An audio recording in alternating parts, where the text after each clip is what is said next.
Good afternoon, and thanks for joining us here on Midday Live. I am Wendy Lai. The headlines for this afternoon.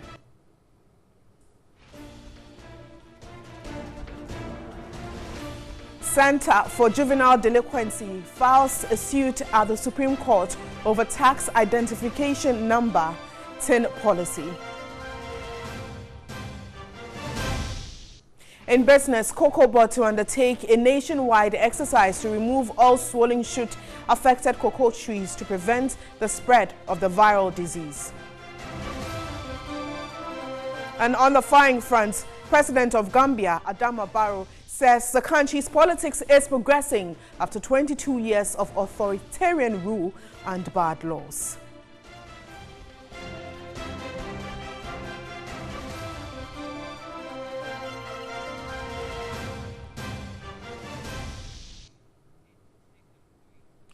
Got details of these stories plus sports, entertainment coming up shortly. Do stay. Let's start with our stories now.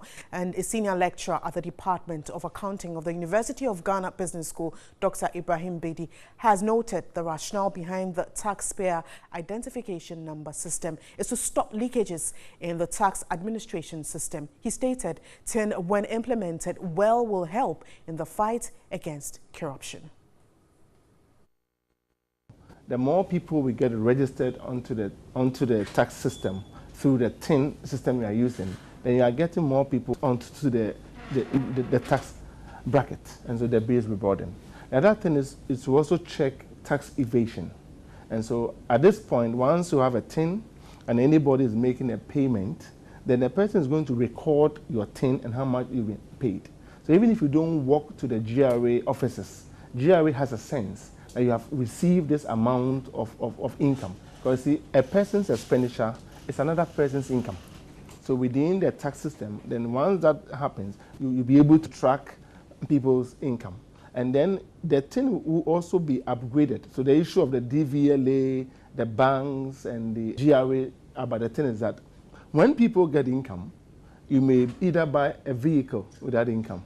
And so you go to DVLA, and somebody is putting in your TIN, and details about you will be out. So there we put in your TIN, and you have not declared any single income. So where did you get the money to buy a car? Then when people get money, they buy land and building. So you go to Lands Commission, then your TIN pops up. There's no income on you. And so then you go to, you don't buy a car, you don't buy land, you put your money in investment or in savings. So when you look at the spirit of the law, we are using the law to track people and what people naturally use their money for. If you don't even use the money to invest or buy a car or a building, you will travel. So at the point of your passport at the airport, when we ask you to quote your TIN, an immigration officer will just put your TIN and there's nothing about you. So where did you get $2,000 to buy a ticket? So at this point where we are, evading tax is not an option at all. You must toe a certain line. We don't really have the IT infrastructure, and that's the weakness. Even for the TIN registration, we must even be deploying the Ghana Post, the GPS, because then if I register for the TIN, you don't know where I live, where I stay, you still can't track me. So we need that IT infrastructure for house numbering, for identify you, which is best provided by the Ghana Post GPS, and then a proper IT infrastructure with the GRA. And that's how come people too are even complaining. Now if you go onto the GRA system and you are registering online, it doesn't go through, because there are 1,001 people trying to register online. So we need a very big database for that to work. Meanwhile, the Center for Juvenile Delinquency, an NGO, is seeking a declaration by the Supreme Court that the provision in the tax identification number TIN policy that prohibits a person from filing a case in court unless the person quotes a tax identification number obtained from the Ghana Revenue Authority is inconsistent with a person's constitutional right for access to the courts. Now, the NGO has sued the Ghana Revenue Authority, the Attorney General's Department, and the Judicial Service over the introduction of the policy. The tax identification number policy, which began on April 1, 2018, makes it impossible for anyone to clear goods at the port, register land at the Lands Commission, obtain a tax clearance certificate from the GRA, or even make an open bank statement without the TIN registration. In addition, one cannot register a company at the Registrar General's Department.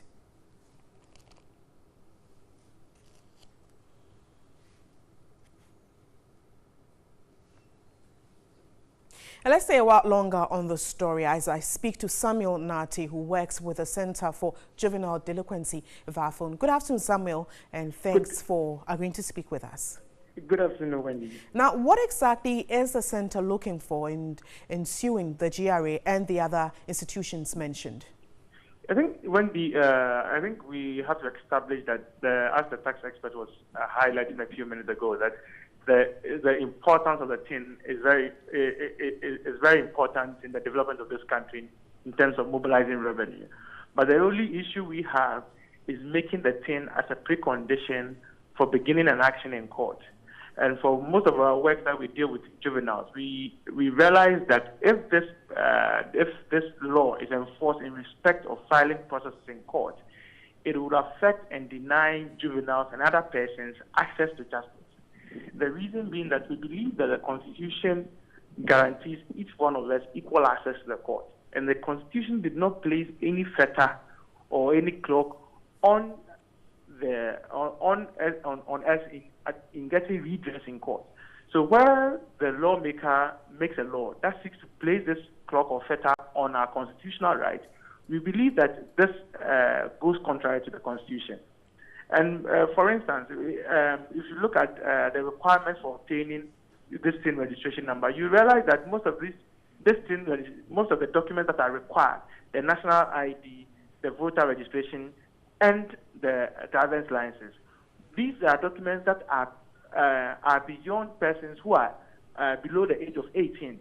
So if a child who is in conflict with the law comes, gets a decision against him or her, and wants to appeal, are we saying that the child cannot appeal because the child doesn't have a TIN? Meanwhile, the child cannot have a TIN because the child is below 18. The child is below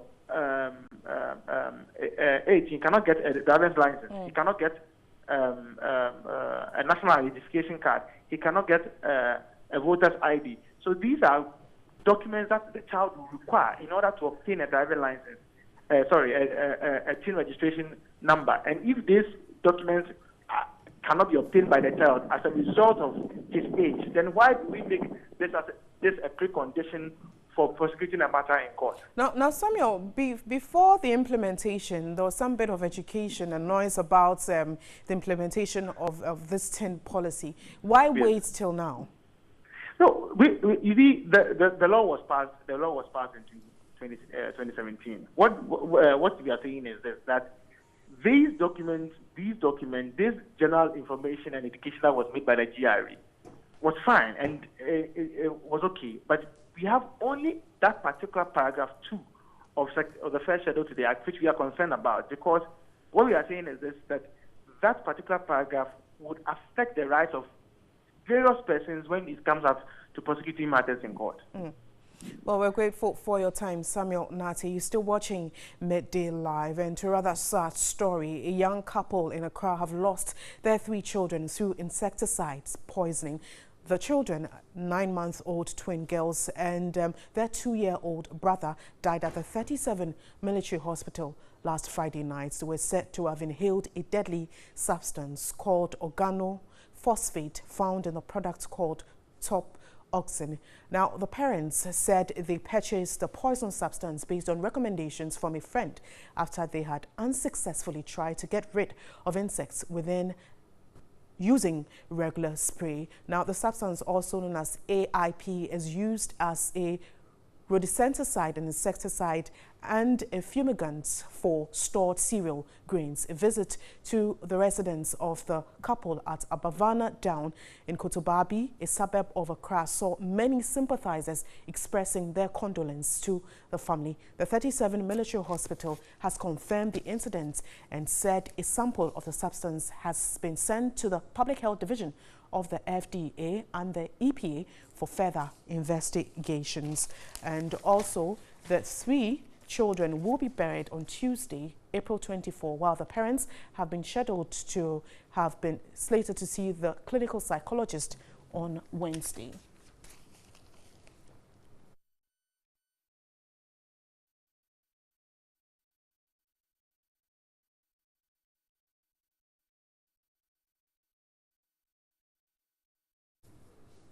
We'll bring you some more information on the story as and when we get them. But to other stories, imagine someone going through a senior correctional center, turning out to be a hardened criminal. Meet Matthew Saki, who became an armed robber and a ritualist after serving a 3-year sentence at the senior correctional center for stealing.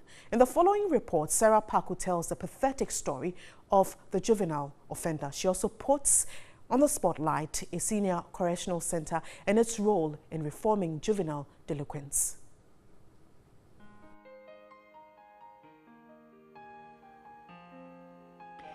29-year-old Matthew Saki was 18 when he was first arrested for stealing and sentenced to a 3-year jail term at the Senior Correctional Center.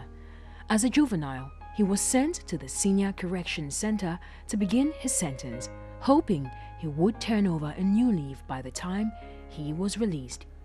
The Senior Correctional Center was established in 1947 to reform, rehabilitate, and reintegrate the country's young offenders through a series of moral and vocational training. Formerly known as the Boston Institute, the center was rebranded as Senior Correctional Center (SCC) following the passing of the Juvenile Justice Act 653 in 2003. It is expected that at the end of an inmate's sentence, the inmate would have sufficiently reformed and would not get involved in any foul acts. However, that is not the case with most of the inmates.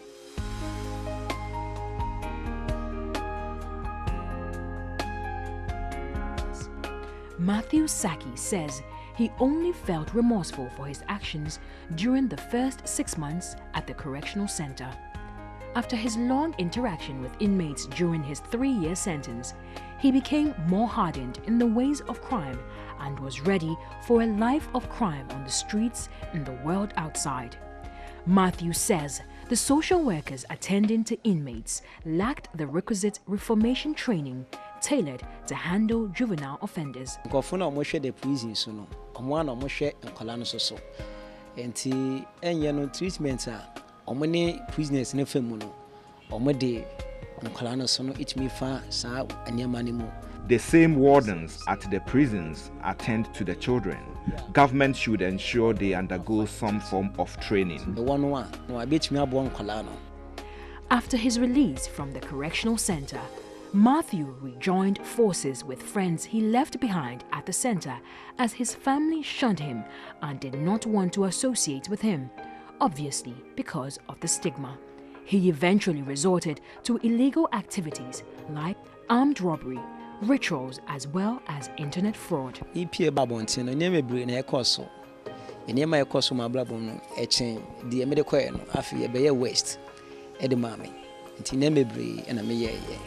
Worst things happened to me when I was released, so I became hardened. Matthew's auntie, who is the only extended relative who used to visit him at the correctional center, says the constant troubles caused by Matthew affected her reputation as an elder in her church, so she had no option but to sack him from home.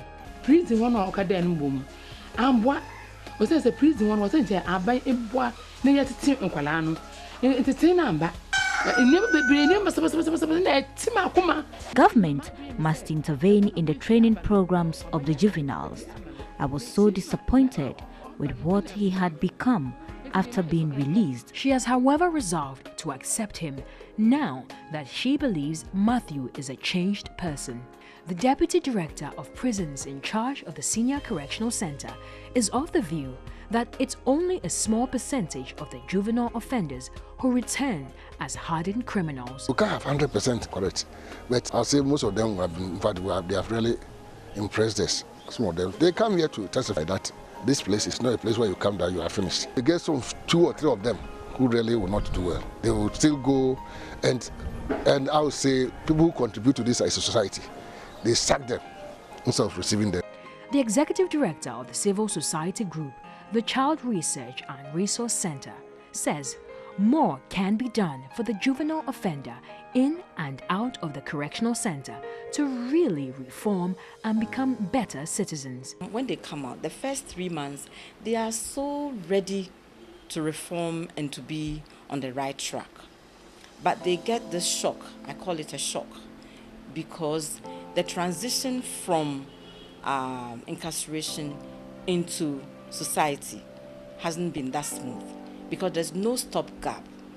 Straight from incarceration, straight from correctional center, they are just made to come and face the society that they left behind. And most of them come back to meet the very conditions and circumstances that made them offend. So that shock and that disappointment quickly make them go back to offending again. Matthew is now a reverend minister. When I say about Jesus Christ of Nazareth, amen.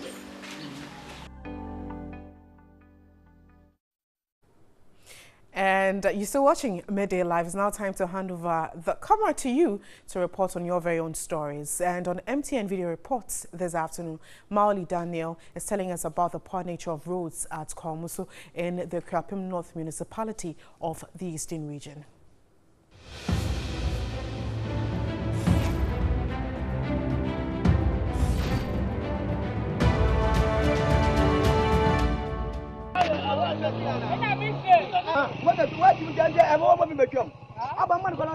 Citizen journalist Maoli Daniel Kwamoso. This road is linking from Kwamoso to Bewasi, Congo and its environs. You can see the road, the nature of the road. I'm reporting this as a citizen journalist so that the government will come to our aid.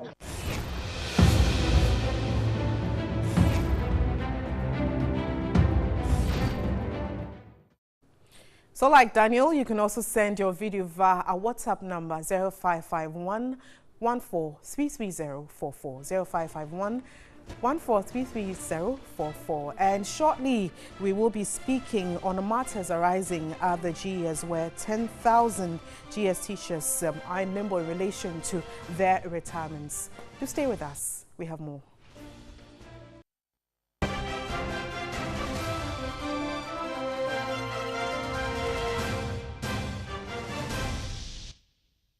Thanks for staying. You're still watching Midday Live. To the story I mentioned early on, 10,000 staff of the Ghana Education Service have been asked to provide documents to correct discrepancies with regards to their date of birth or be prepared to proceed on retirement after April 30. Aside the 10,000 staff who will go on, now 50,630 others made up of 20% of the entire workforce of the Ghana Education Service will be affected by the new directive. And joining me this afternoon in the studio is Adukwe Ayukwe Awule, who is a communications director of the Coalition for Concerned Teachers.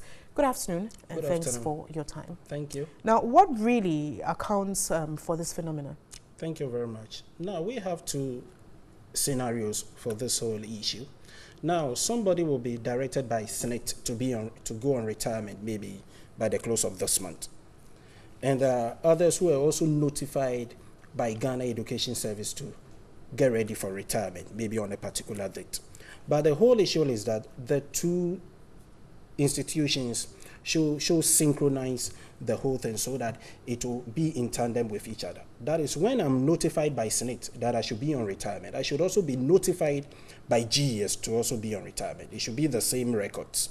But if it happens that maybe there are discrepancies in the records, one will be notified whilst the other will not notify you. So these things have created a whole lot of anomaly.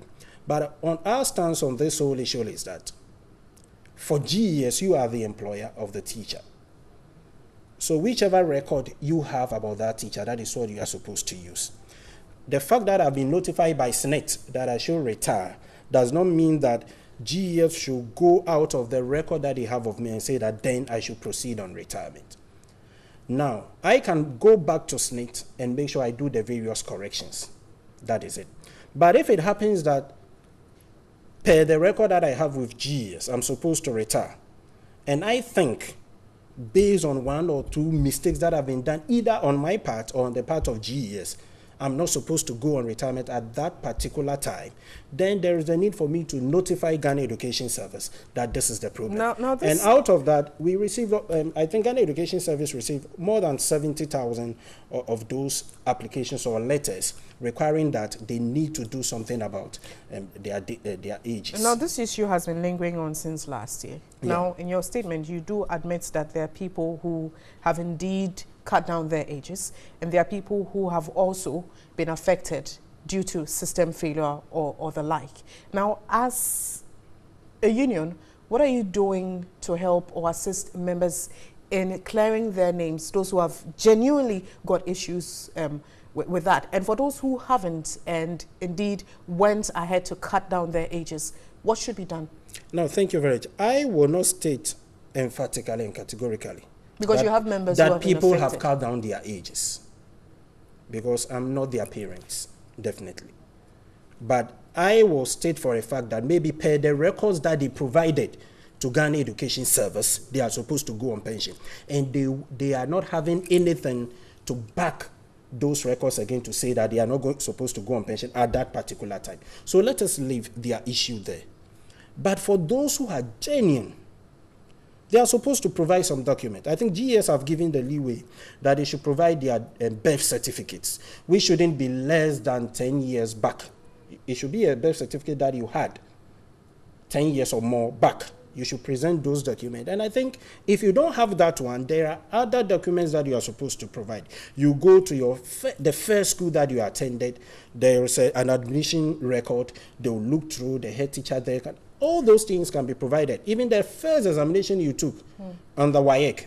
So they can go back to WAEC and check the form that you filled, and then the age that you put there, or the date of birth that you put there. So all these things will be checked. So those people, they have been given up to 30th to provide those documents. I think with this 10,000 that have been stated out of the lot, for them, they are supposed to be on retirement either last year or this year, and they are still at post based on the presupposed discrepancies on their records, that is per their ages. But GES is saying that, okay, I'm giving you up to 30th. Provide them. If not, proceed on retirement. Now, quickly before I let you go, going forward, how do we prevent such from happening? Now, we will definitely have these problems because of the way we kept records in the time past. But I think now GES is trying as much as possible to have a biometric data of all its employees. And every year, there is a head count. You are supposed to fill forms to update the data, those records. And I think SNET has also done the same thing, where they are now, they are taking biometric records of their members. And there is a need for all these three things to synchronize. And I think that you hear that even Controller had issues about people who have not updated their SNET records, because now Ghana Education Service, Controller and Accountant General Department, and SNET are trying to synchronize their records so that they will have the same record of the person, so that in the future, if SNET says you are supposed to be on retirement tomorrow, the same record will be with Ghana Education Service. But we already have a problem, and we have to go back and definitely solve that problem. I think that is the reason why they are demanding these records. Thank you so much for your time. Adukwe Ayikwe Abule, he's the Communications Director of a Coalition for Content Teachers. You're still watching Media Live, and the Me Too campaign is a popular social media campaign that puts the spotlight on all forms of sexual violence against women, mostly, and the systems, beliefs, and cultures that enable the drastic act to thrive.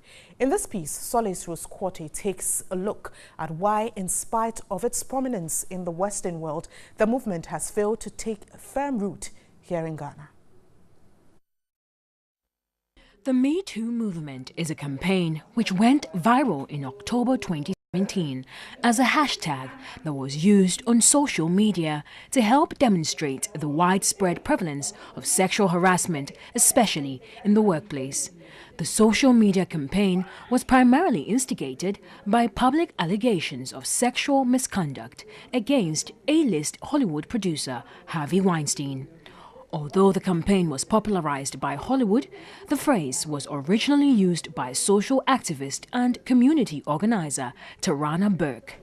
In an unprecedented fashion, victims came out to name and shame alleged perpetrators of sexual violence and abuse against them, with some of the incidents dating as far back as 3 decades. In a domino effect, top guns across various sectors in the United States of America, especially the entertainment and corporate world, were implicated and accused. Even the White House was not spared, as U.S. President Donald Trump was hit with various accusations of sexual harassment of his own prior to his assumption of office. The Me Too campaign caught on and spread like wildfire, transcending borders into Europe and even Asia. Now, it knocked on the doors of Africa, but didn't get as much of a welcome. And in a continent and a country like Ghana, which sometimes takes pride in latching onto Western viral trends, one may be tempted to ask, why did the Me Too campaign not become prominent in Ghana? It did. I mean, at least we joined the social media call, and then we were kind of posting the hashtag and all of that, but we did not get people to come out and actually declare. To pick examples from women who have had issues with beauty pageants, with a number of reality shows, and they've attempted to talk about it, and they have been hit very hard in the media. And the questions have been whether they did not calculate the benefits that would allude to them at the time, so they kept quiet, and they are now talking and they are crying victim. We're able to do what others do, depending on the environment we find ourselves in. What the Me Too campaign has is an environment that, with time, reduced victim blaming. It's an environment that, with time, increased the ability to speak out in all levels. The reason the Me Too movement hasn't taken off and needs a little bit of conviction from, for lack of a better word, victims, is because they need assurances that if they stood up on that pedestal to scream loud, the people would hear them. The people will come and console them, and together they could form this force in which we are sure that sexual harassment stops. For most women, the issue of sexual harassment is a blatant and pressing one. According to 6 years of statistics from the Domestic Violence and Victims Support Unit of the Ghana Police Service from 2011 to 2016, approximately 6 women are likely to be raped every week, as opposed to 1 man likely to be raped in an entire year. During that period, 1,856 women were raped, as opposed to 6 men in 6 years. In light of these statistics, one of the many questions that seem to pop up is, why do victims not speak up? I was working in a company. This man was my boss. The first time he sexually harassed me, I just didn't know what to do. I didn't know what to do. I was like, is this even happening? Yes, it's happening. Okay, now what am I going to do? I don't know what I'm going to do. What am I going to say? Nothing. I said nothing. My business is communications. Still had options. And I was okay because I can go get another job. What about you in your education? And you're 14. What are you supposed to do? Now, in my position, if it had happened to me within that setup, I possibly would have been able to shame. There are people whose temperaments will come to play.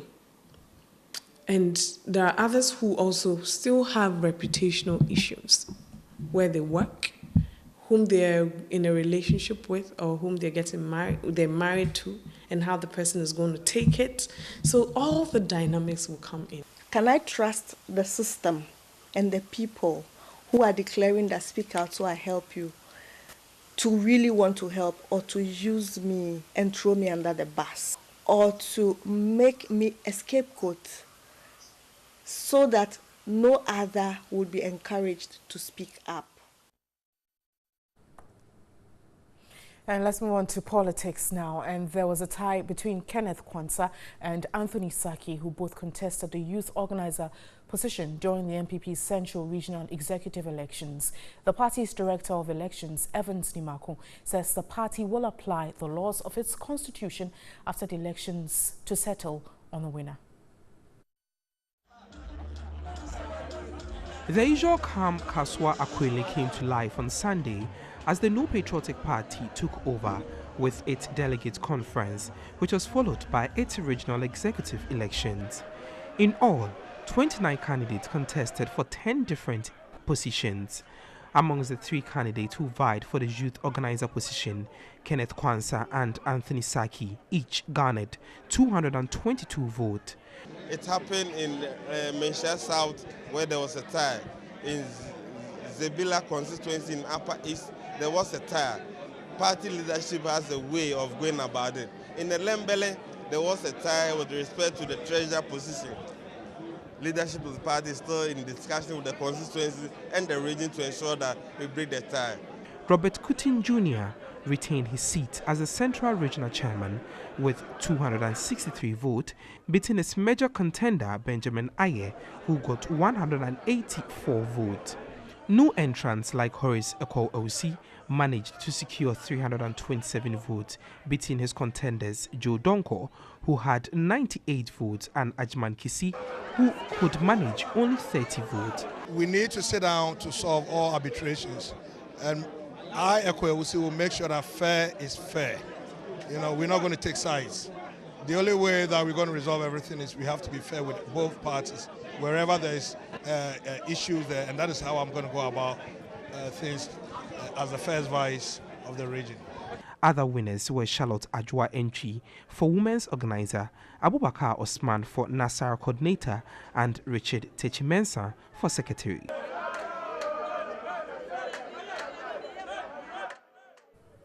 Next, let's go for business news.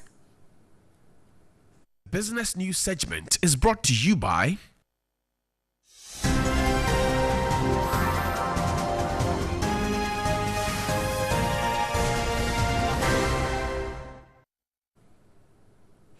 So with our stories now, and a former Deputy Governor of the Bank of Ghana, Emmanuel Asiedu Mante, has admonished local banks to work towards raising the minimum capital requirement of 400 million Ghana cedis as directed by the central bank. His comments comes after reports of panic withdrawals by customers of some local banks as a result of reports that they may not meet the deadline date. You asked this question. I didn't even know that people have started panic withdrawal already. You don't want that to happen. When people start losing confidence in banks, that's where the crisis starts. Then they withdraw their deposits. And the bank works on deposits. If people lose confidence, they're not going to put their money in there. They're going to put their money at homes and under their beds and so on. And you don't want that. So that's why there must be adequate capital of the bank, so that whenever there's a crisis, the capital will act as a shock absorber, absorb the shocks, so that you wouldn't have a situation where licenses will be withdrawn or there will be a takeover and that kind of thing. That is happening to Capital and UT Bank. Yeah. So the whole idea of getting adequate capital is to make sure that the risks that the bank undertakes are adequately covered by adequate capital. And to some more stories, Cocoa Board has announced plans to undertake a nationwide exercise to remove all swollen shoot affected cocoa trees to prevent the spread of the viral disease. The control program, which has received government approval and is expected to commence soon, will include replanting over 1,000 hectares of cocoa trees in a 4-year period. The swollen shoot virus disease is a serious constraint to the production of cocoa in West Africa, particularly in Ghana.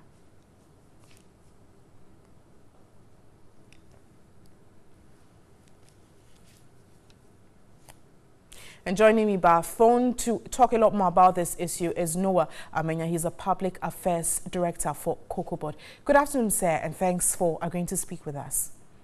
Good afternoon. Now, how widespread is the swollen shoot disease here in Ghana? Yes, it's estimated that we have about 23% of our tree stock affected by swollen shoot virus disease. And so it's quite widespread, and particularly you see it very well pronounced in the western regions of the country and some parts of the eastern region. Now, in looking at the quantity that will be destroyed, couldn't have, as a country, couldn't we have put in some other preventive measures to prevent the spread before we even get to this point? Because it is a virus disease, it is difficult to treat. And if I'll give an example, you know how HIV/AIDS is. It's very, very difficult to treat with any chemical. So the only remedy for swollen shoot virus disease is to cut down the tree and replace it with a new seedling. So, and it is spread by insects and contact. So when it attacks a portion of the farm, as the trees develop, it spreads on, and then adjoining farms are also affected. So it's quite difficult to treat it. The only remedy is to cut down the trees and bend them, and then put new trees in place. Now, we also know that you're going to do some tree planting, and that's replanting over 1,000 hectares. What exactly are the specifics? Yes, so what we are seeking to do is to rehabilitate those farms that are affected by the swollen shoot disease. So we are going to cut down those trees and give them new seedlings to plant. We are doing this with compensation package for the farmers as well as the landowners, because that has been the resistance point for this rehabilitation exercise. So what we want to do now is that those who own the land will be compensated for getting their cocoa cut down. The compensation will be spread over a period of 3 years, and those who are farming would also have compensation, so that the two of them will mutually agree that the farm should be rehabilitated. In that way, we'll be able to achieve more success through this exercise. Now, quickly before I let you go, have these farmers been made aware of the compensation? What does it entail, and are they satisfied with it? Yes, there have been engagements with the farmers. There have been engagements with landowners, and some settlements have been arrived at, which we would announce during the rollout of the program. But all are satisfied with this new approach to doing this rehabilitation. So the farmers are ready, and the landowners too are ready. We are looking at rolling it out in July. So when all is set, we would announce the full package to the farmers and the landowners. Well, thank you so much for your time, Noel. Amenya is with COCOBOD. You're still watching Midday Live, and to some more 3 members of, well, we'll hold that shortly and give you some more news on that. But that's all for business this afternoon. Next, we have sports.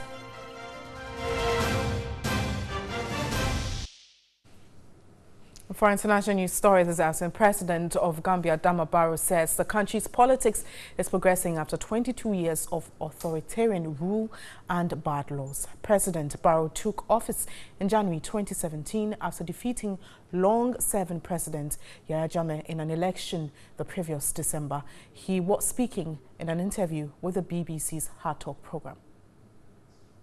The system was polluted. A lot of bad laws, dictatorship or whatever. And for 22 years, that make it very, very fragile. But we have a responsibility here to make sure we create the environment. But as of now, I think we are progressing in those areas.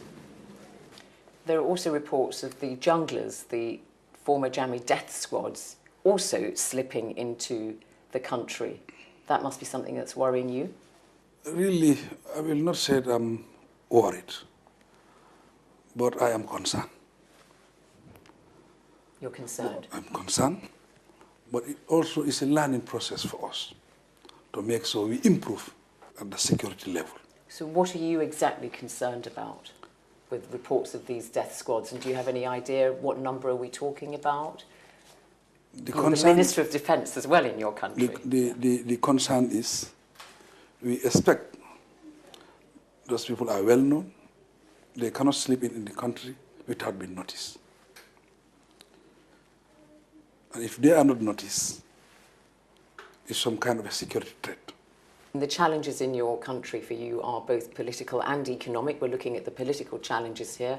Another example is the security you've just talked about, could be compromised. Reliable reports say that 80% of the army may still have some kind of loyalty to the former president, Yahya Jammeh.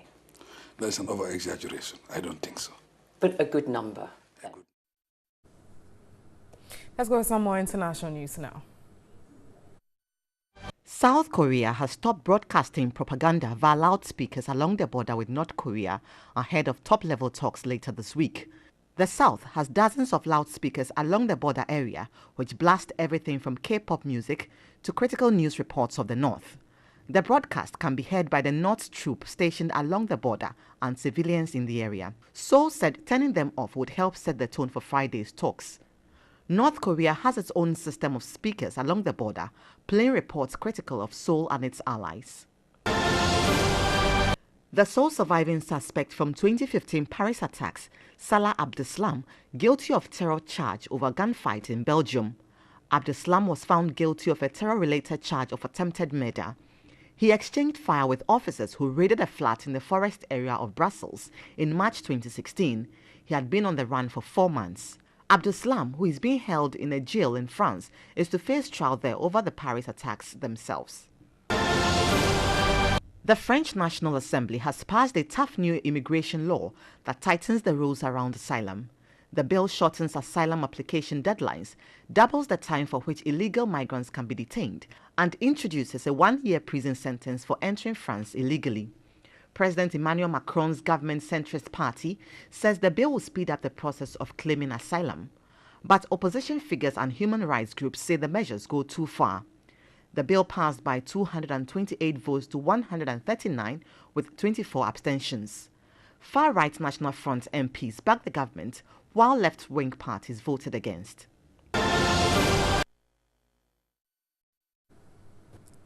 And some good news just in: the Duchess of Cambridge has given birth to a baby boy. The child, who was born in the Lindo wing of St. Mary's Hospital, Central London, is the 5th in the line to the throne and the Queen's 6th great-grandchild. The new arrival, who is the 3rd child of Catherine and the Duke of Cambridge, was born at 11:01 British Standard Time, weighing some 8.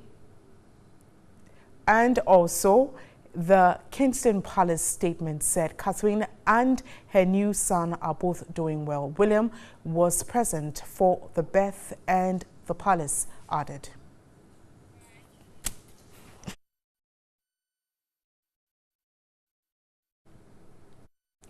Next, we have entertainment. I almost died 3 months ago. If God had not spared my life, I will serve him with a little energy left in me till I die. Those were the words of ailing actor Sam Adjeteyfio, aka Titi, of Taxi Driver fame, as he revealed his plans to go into full-time ministry. The popular actor has been battling with a heart condition for months now. 3 months ago, like by now I'll be panting. I couldn't talk straight. You see me going like this. Sometimes like this for 2 hours continuously. And there was almost no strength. But now I could talk, I could chat with you, laugh. No, there was nothing like smile, no. So it was tough. It wasn't easy. But God has kept faith, and that's why I'm still alive. Notwithstanding the improvement in his health condition, the popular actor has been advised not to take up demanding acting roles. Look at me today, I'm sick. People have invited me for roles. I said, sorry, I can't. Why? As I say, it's a heart problem. And so you move a few steps and then you are panting heavily. The heart can't take it. And so you need to stop. And then no filmmaker will have that patience for you. That, okay, after every 10 minutes rest. No. Yeah, that is the situation. We are talking about a heart. A little thing and that's it. Can we say that for now, acting can rest? I am sure I've quit. I was telling my children, I've quit. After over 3 decades of acting, the veteran actor said he is grateful for the gift of life and wants to spend the rest of his life serving his maker. What is God going to judge you by? Yes, you served the world, the best part of your life.